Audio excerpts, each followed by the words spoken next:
1942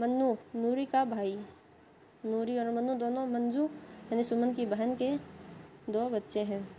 مس چرن جو استادنی ہے، اسی نے سمن کو استعمال کرتی پکڑی گئی تھی اور نکال دی گئی تھی۔ مس ممتاز جو استادنی ہے، اسی نے سمن کو نیچے کلاس میں کر دیا تھا۔ رسول فاطمہ اور نجمہ دونوں سمن کی دوست ہیں جو ہم جنسی میں مبتلا رہتی ہے۔ بلقیس سمن کی دوست ہے۔ رشید بلقیس کا بھائی جس سے سمن عشق کرتی ہے۔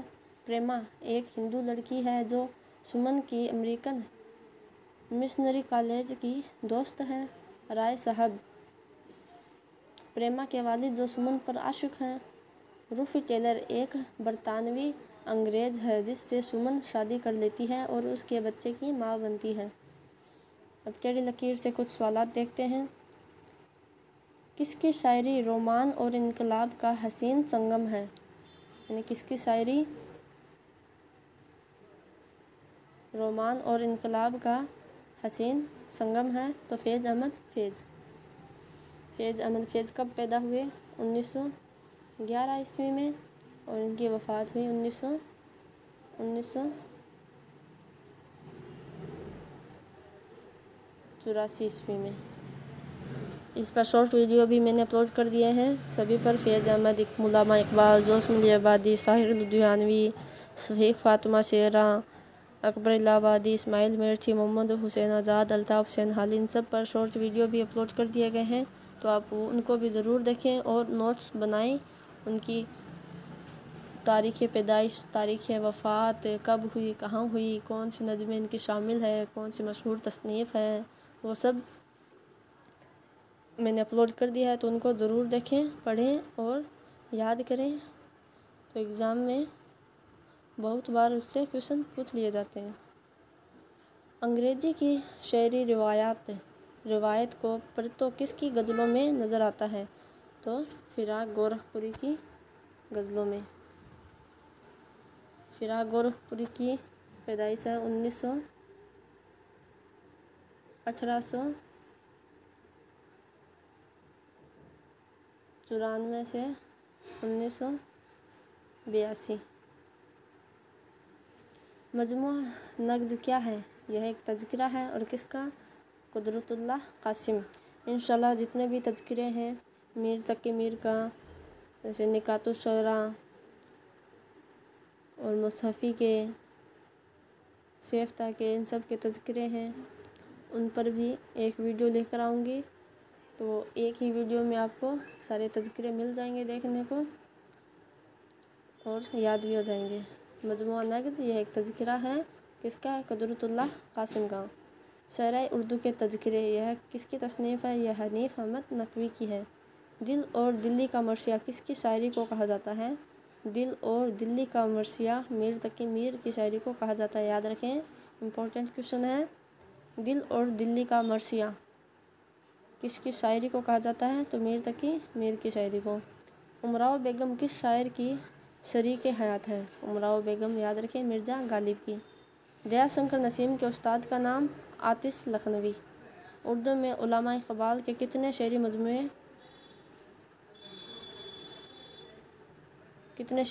ہیں؟ تو 4 ہیں۔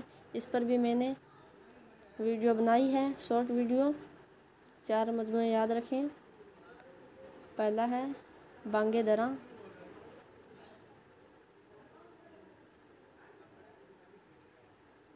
درا، دوسرا بال جبریل، تیسرا ضرب کلیم، چوتھا ارمغان حجاز، اور تینوں کی تاریخ ہے۔